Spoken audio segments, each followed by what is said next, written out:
Welcome to Sidebar, a podcast by Courthouse News Service. I'm your host, Kirk McDaniel. Look around, dear listener. Everything is heart-shaped and pink. People are getting ready for a special night with their special someone. I'm here with Amanda Pampero in Denver to talk about the season of love. You mean the season of lies? Lies? Yeah. I thought you were going to talk about advertising behind matchmaking services and champagne products that brings people together. And the lawsuits that challenge those kinds of claims. Oh, it's marketing. It's allowed to embellish. Everyone knows that there's no such thing as a real love potion, right? To a point, the matchmaking services that advertise helping people find and form these relationships, half of people using them say they've been contacted by a scammer. That's according to Pew. Romance scams generate big money. In 2022, 70,000 people reported being scammed out of a collective $1.3 billion. On average, people lost around $4,000 each from digital suitors. So what, they tell you they love you and they ask you to pay their rent? Or that they'd come visit if they only had gas money, or bail, or Bitcoin. Bitcoin? Of course. I'm going to tell you about one person solicited by dozens of scammers on a dozen different dating sites. He doesn't want us to use his real name and was concerned that folks who know him might recognize his voice. So let's call him Al. I used an AI generator on the transcript of our conversation. You know, God help me for even saying this. There was a time when it wasn't creepy back in the early 2000s to get a date on Craigslist. But back in the day, you could write a really good profile or a really good post and get some really interesting matches before it became, synonymous with sex work and Nigerian scammers. Then I transitioned to OkCupid and had many great relationships with 2 or 3 years. And then they ended and I go to whatever the new thing is. And so that transitioned into Tinder. And then after Tinder into all the other apps, Bumble and Hinge. Do you think that the way people meet today, that you're almost obligated to maintain an online platform instead of, going to the bar or the gym and trying to meet people impromptu? I think when you're dealing with some of the younger generation, they actually see it as an affront if you talk to them outside of a line of communication that they've established. So, once upon a time, you walk up to a girl at a bar and you just say, hi. And they know you're at a bar to meet people. They're at a bar to meet people. That's understood. And now it's like, if I was interested in you, I would swipe right on you. I heard this from a few men I spoke to. They're worried about coming off as harassy if they just approach someone. Dating platforms take some of the guesswork out since both users signed up looking for some kind of relationship. Have you noticed an uptick in spammers, bots, fake accounts? I mean, it's jaguars and cheetahs and antelopes. So they'll get better at one thing and then everybody else will get better. The big one on all these, now we're doing profile verification. All right. Well, you can see in the first picture, the one where they verified the profile is a black guy from somewhere in West Africa holding his hand up like they told you to. And then all the other ones are a woman. So he verified his profile with his real picture and then he took it down, or in this case, he forgot to take it down. So he still gets the verified badge, even though it's clearly not him. Ultimately, I don't hold the platforms responsible for them having bad actors on there. But I hold them responsible for when you try and do something about it. And then they go, no, you're not allowed to do that. This is how Al got into trouble. After COVID, he was working remotely and traveling a lot. When Al travels, he uses dating apps to find cute, usually platonic, local guides. He says he's made a lot of good friends this way. But of course, he's also had to develop his own profile vetting system along the way. Think about it. A crypto scammer is not going to take you to a cool underground karaoke bar. So Al uses an AI-driven reverse image search engine. When he discovers someone's profile pic is a K-pop star or a TikToker, he investigates. When I see a picture and go, oh, wow, she's really good looking. Let's see if she's a sort of influencer on Instagram. Oh, she is. Well, look at that. I write her on Instagram and go, hey, are you on Hinge? No, I'm not. She's using her pictures. There you go. Al keeps reporting spammers, and eventually someone comes back and reports him to Bumble. Yes, Bumble prohibits impersonating accounts, but it also has a policy against taking profile content off their app. which Al does to run his reverse image search. He got kicked off, even though he paid for a lifetime membership. Al ended up suing in small claims court and got a default judgment. Dating platforms are inundated with pro se lawsuits, so it's no surprise Bumble didn't send an attorney out to LA. It's cheaper to pay the $200 judgment than to even call a lawyer.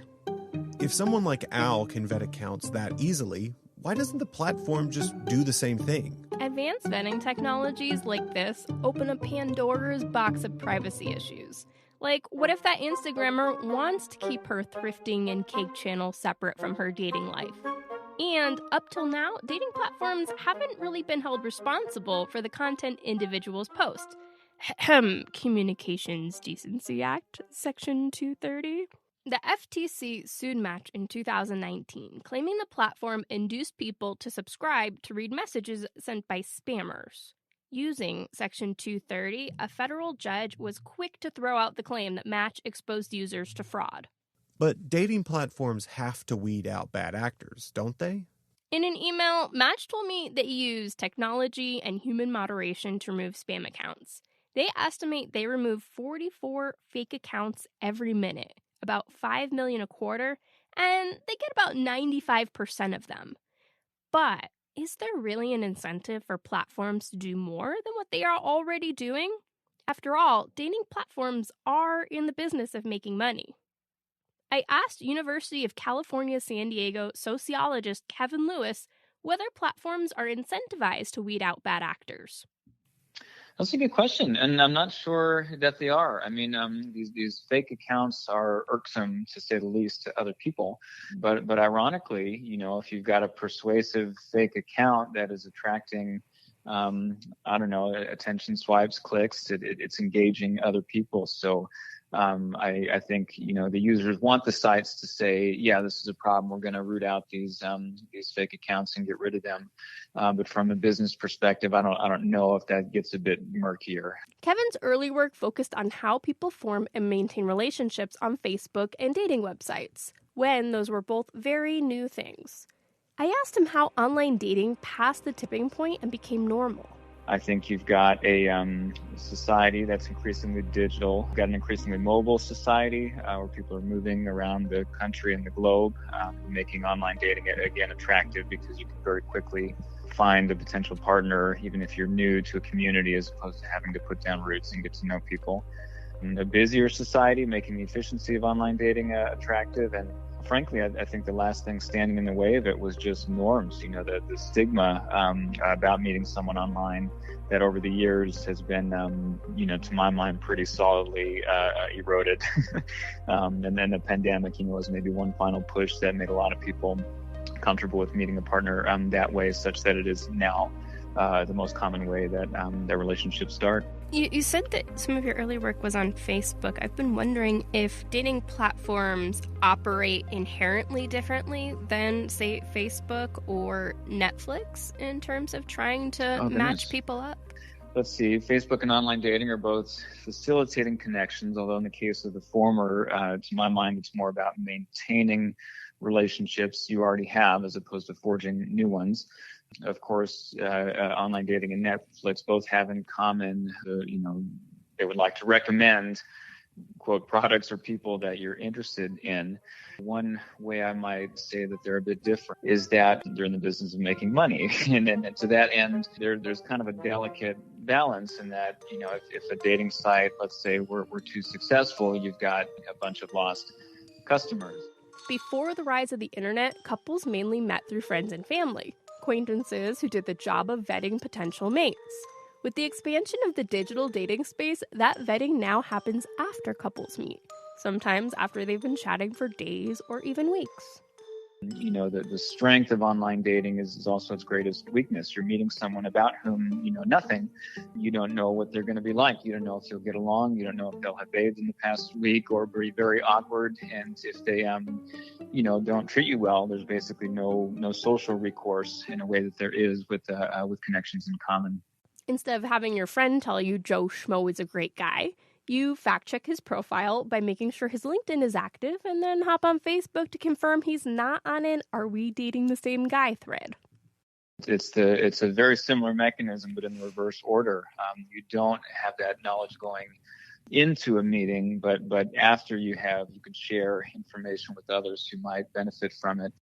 The critical thing that these platforms usually don't have access to is what happened, because you match, you meet up, and then the data trail stops. Or sometimes you match and then immediately switch over to texting or calling, and the platform has no idea what happens there. And that was a limitation of my own research. Yeah, you don't know if they're married with kids or there was a crypto scheme and someone's out $100,000. That's exactly right. It turns out it's a very consequential distinction. Yes. False advertising claims can only do so much against dating scams, whether it's at the account level or it's platforms perpetuating them.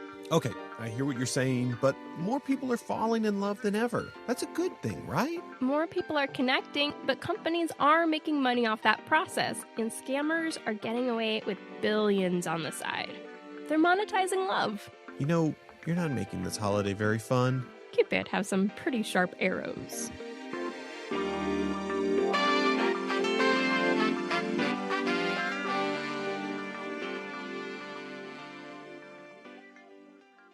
Hey, Sidebar listeners, this is Nina Polano, a former co-host of this very podcast. I want to quickly talk about a new project at Courthouse News that I'm pretty excited about. If you're like me, following legal news can feel like an onslaught of major court cases and seminal rulings that set precedent and lay the foundation for the future of democracy. But by the time Friday rolls around, I feel like I can barely remember what happened on Monday. That's why we started Closing Arguments, a newsletter that unwinds the big news of the week, thanks to our steadfast reporters tracking courts across the U.S. and abroad, to help our readers stay up to date and jog that memory. Plus, you'll see what everyone else is reading with our top 8 most read stories of the week, and get a rundown of new cases and rulings that may have slid under the radar. Sign up on our homepage, courthousenews.com, and find us on Fridays in your inbox. Back to you, Sidebar.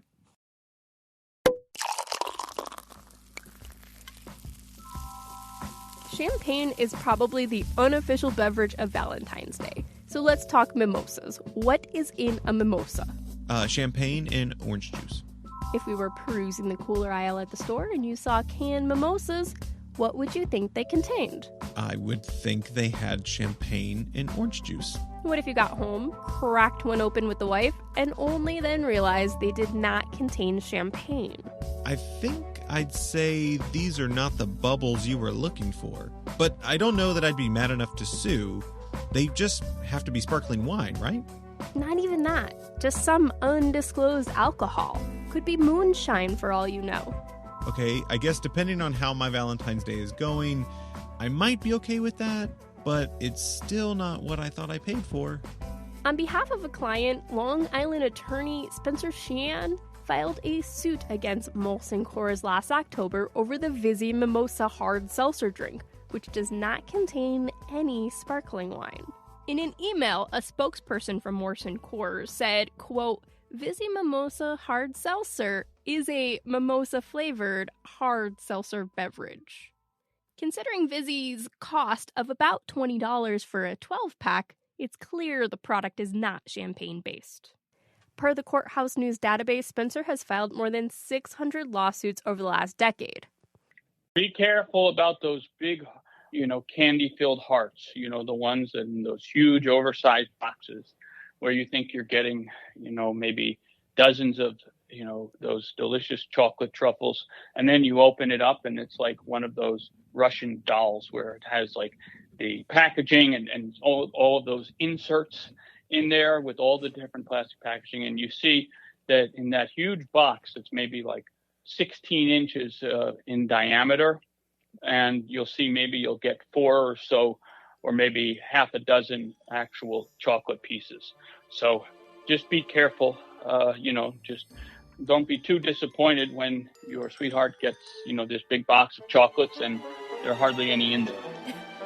That's slack-fill, another pet peeve in the false ad space. Spencer isn't the only attorney filing class actions over misleading food packaging, but he's become very well known for it.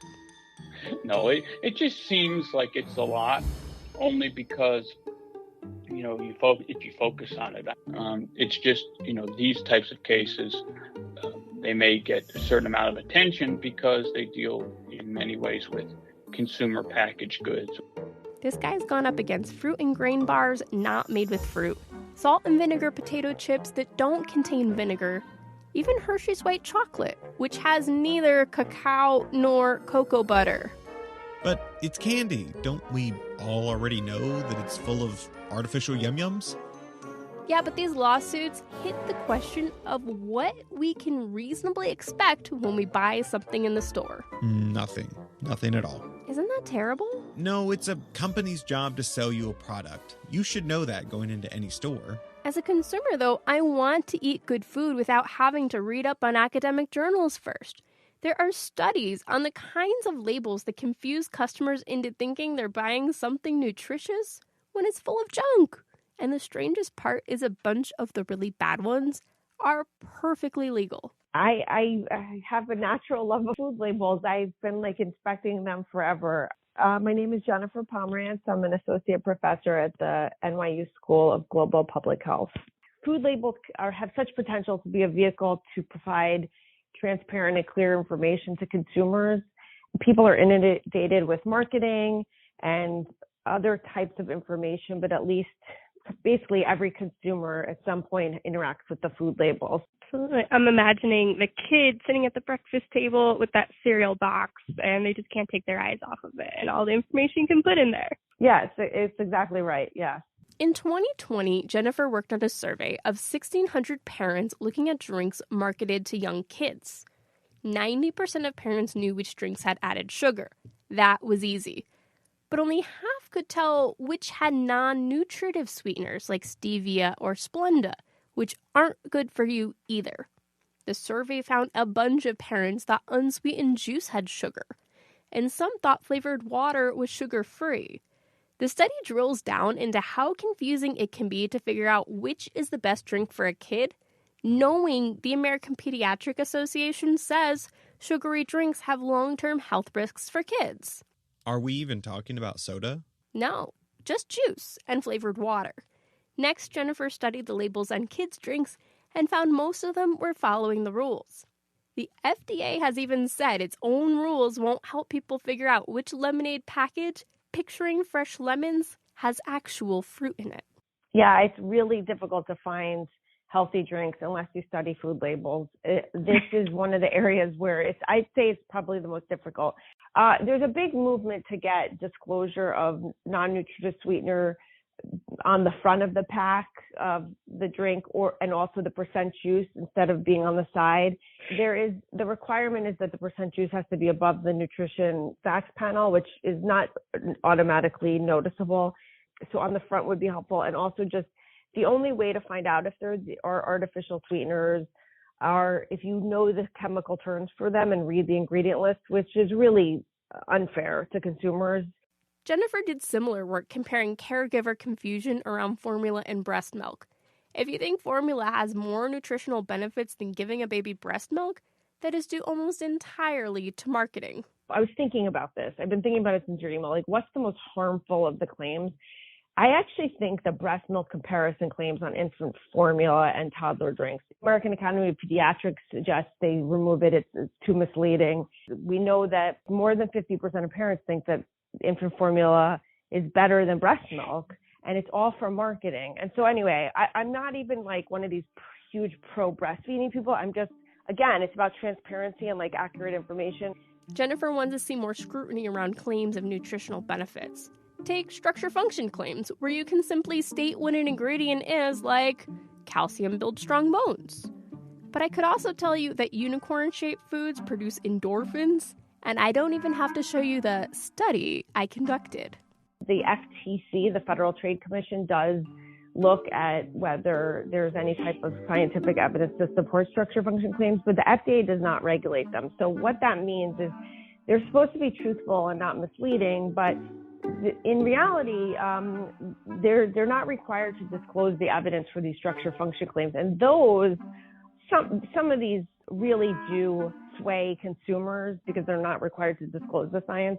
The FTC went after Kellogg's for this in 2010 when they tried to claim the added vitamins helped boost kids' immune systems. Even when they've stopped popping, they haven't stopped working. Now, every box of Kellogg's Rice Krispies cereal has antioxidants and nutrients that help support your child's immune system.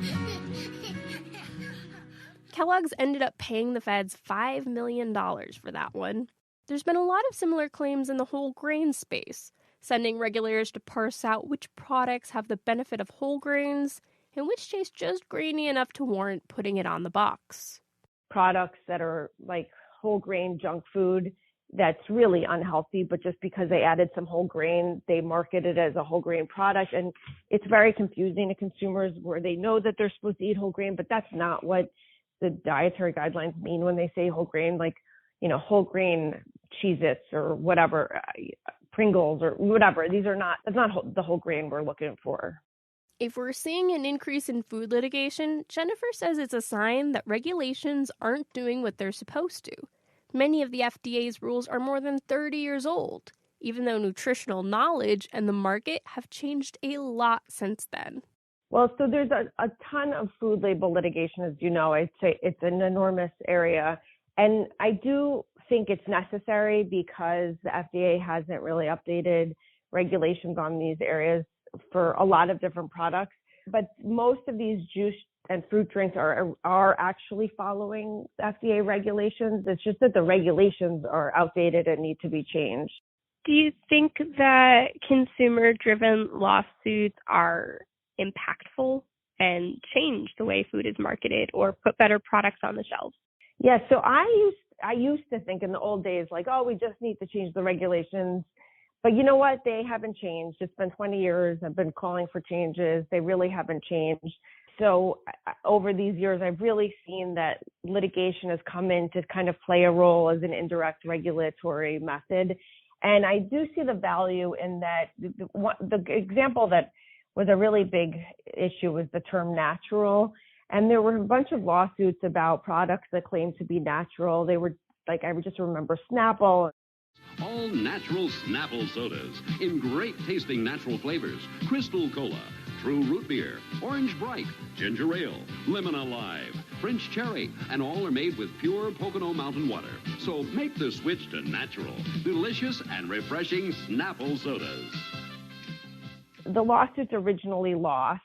They just kept losing. And then one day, some of the courts said to the FDA, please, can you define natural? In the early 2010s, we had Cox v. Grumacore and Barnes v. Campbell Soup in the Northern District of California, then Van Atta versus General Mills in Colorado, all directing the FDA to define natural. Around 2016, the FDA put out a call for public comments indicating it was ready to update its definition of natural, and then they never did it. And finally, the lawsuits started winning. And so some of the companies did stop using the term natural. Well, my understanding is the tide turns back because the FDA did not end up finalizing its rule on natural. So they started using the term again. But for some period of time, it did change things. The bar courts use is the reasonable consumer. Would a reasonable consumer of this product believe what the package says they are getting? What exactly a reasonable consumer thinks and knows depends on the market they're shopping in and what the judge thinks. Take the class action against Reese's Halloween-themed peanut butter cups, filed in the Middle District of Florida on December 28, 2023. The package shows pumpkin-shaped chocolate with the eyes and a mouth cut out to make the shape of a jack-o'-lantern. There's also a ghost version. Both candies are just kind of oval-shaped and do not have faces. There's a number of greatest hits, I guess you could say, that are sort of perennially popular. I'm Rob Freund. I'm an advertising and e-commerce attorney. I have my own firm called Robert Freund Law. The question that a court will ask is this alleged misrepresentation one that a reasonable consumer would find material to the purchasing decision? So putting yourself in the shoes of a reasonable person, is it plausible that the candy consumer would find it significant that the ghost-shaped Reese's doesn't actually have ghost eyes carved into it. If a reasonable person might say, you know what, I wouldn't have bought this if I knew that it was just in the shape of a ghost and didn't have the eyes cut out, and I would not be aware that that was the case before I bought it, then you could have a false advertising claim there that's legitimate. Do you have in your head who the reasonable consumer is? What the court's job is in making that determination is it's supposed to be an objective consideration. But it seems weird to say that because your objective determination of what a reasonable consumer is, that's inherently a subjective kind of thing to try to do. But the reason we're calling it objective is it doesn't matter what the named plaintiff subjectively thought. If we were to consider who the typical Reese's customer is, what would they find reasonable? On Twitter, I heard both sides of it. I heard people saying, you buy Reese's because they taste good, and yeah, it looks a little bit different for Halloween, and you can't expect, perfectly carved jack-o'-lantern, and you shouldn't expect that because if you cut shapes in this thing, then air would get into the peanut butter and it would get crusty, and you can't reasonably think it would be that way because the food would go bad or something. On the other hand, I heard from parents who said the whole reason I bought this is because the kids like the shapes because they're fun, and I don't really care about what it tastes like. I wanted a fun little Halloween candy for my kids to enjoy, and they were sorely disappointed. So I think that it's not accurate to look at that case and just completely dismiss it as being frivolous. I also asked Bonnie Patton, executive director at the nonprofit Truth in Advertising, how she defines the reasonable consumer. Right. I do think that the federal courts in particular are holding these plaintiffs in class actions to a fairly high standard of what the reasonable consumer is. I failed it, by the way. Right. Based on, courts' rulings or what brands and companies are arguing in court. And we disagree with a lot of those rulings. We think that the standard that these courts are using is the bar is just set too high. Under that quiz, a reasonable consumer would know lemon snaps don't contain lemon. All natural tropical juices contain trace amounts of toxic PFAS. And Texas Pete hot sauce, that comes from North Carolina. How would you define or set the bar for a reasonable consumer? I would say it's what the average consumer would believe a claim to mean. Looking at cases like the Reese's peanut butter cup with the faces, do you think that sheds light on an important issue? Or does it trivialize the problems embedded in false advertising? Well, I think if we wanted to find a positive with those cases, it would be that the reporting on them educates consumers to be more savvy and think about these issues more broadly and generally. But I think the particulars of a lot of these cases are not going to beneficially impact consumers because most cases either settle with the attorneys making out very well and the defendant getting a settlement agreement that generally benefits them. Like a non-disclosure agreement and a promise to never sue over that claim again. Do you recall any false advertising cases that did make good change or impacted the way labels are put in the store? Well, yes, I think there is a case that the FTC brought against Palm Wonderful and their pomegranate juice and some of the health claims that they were making, that they didn't have competent, reliable scientific evidence to make such claims. In 2015, the Palm Wonderful case went to the D.C. Circuit Court of Appeals, siding with the FTC. Spencer Sheehan, despite his prolific body of work, he has a Sisyphusian outlook on the whole thing. But I'm curious, over the course of your career, are there cases that you think changed the landscape in the false advertising space? I wish I could tell you yes. I do. I wish I could, because then it would give some validity to what I do, or one of the things that I do. But I can say that to the extent any of my cases have any benefit or have benefit. It is the cumulative impact of, to the extent that they raise a level of awareness and knowledge of the general public, because it is, like I said, you're not going to, unfortunately, change a landscape.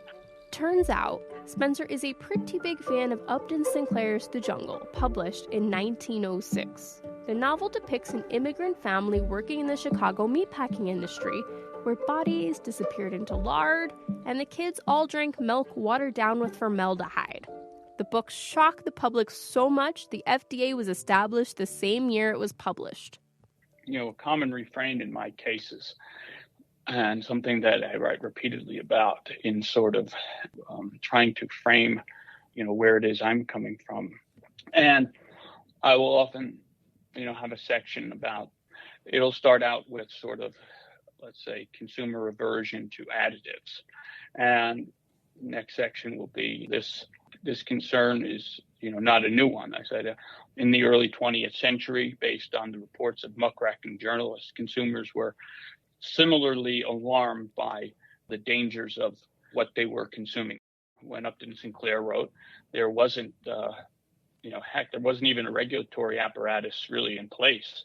And because of the important work he did, and others too, in getting legislation passed, resulted in laws about these things. And as we go forward into the 20th century, we don't just have laws on the books about what and how food can be labeled, but also improved ways for consumers to assert those rights. Because it's one thing to have rights, and it's another thing if you're unable to enforce those rights, because if you can't enforce them, then they're really fictitious.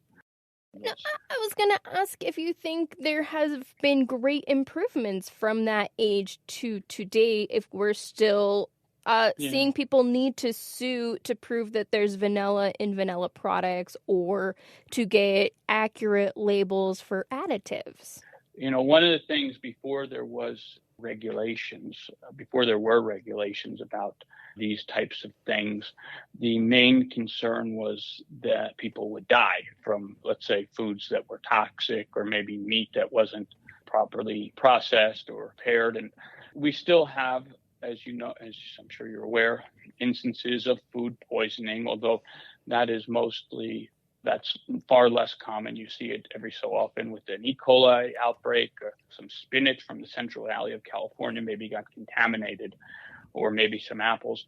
Most of the stuff that we see today and that we experience that, yes, replaces vanilla with, non-vanilla and synthetic substitutes. These are things that, whereas in the past, companies would add potentially harmful ingredients that could be dangerous to people, now they do so in the legal way through our regulatory state. Toward the end of The Jungle, Upton Sinclair talks about the proliferation of products made to generate the illusion of competition and consumer choice when the main thing created is waste. These cheap goods, these ground cork life preservers, these potato flour sausages, they don't benefit consumers, but they do benefit manufacturers, and they ultimately end up supporting a, quote, whole machinery of the civil law made necessary by these processes. The libraries of ponderous tomes, the courts and juries to interpret them, the lawyers studying to circumvent them, the pettifogging and chicanery, the hatred and lies. His words, not mine. What was it that dating app guy said? It's a game of cheetahs and zebras? Right? We know more today about how to be healthy than ever before. So consumers are better equipped to fight false ads today.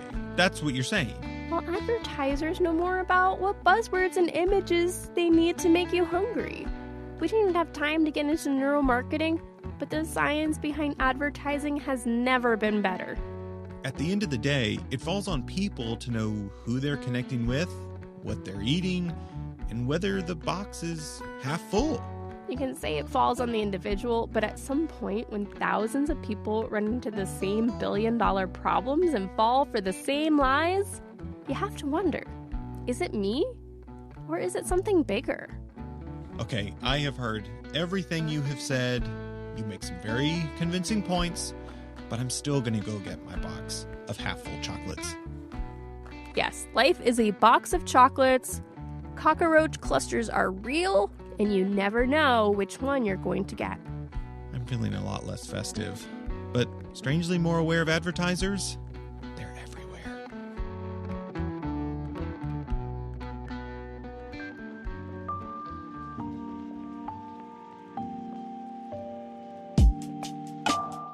Thank you, Amanda, for your reporting, and thank you for listening.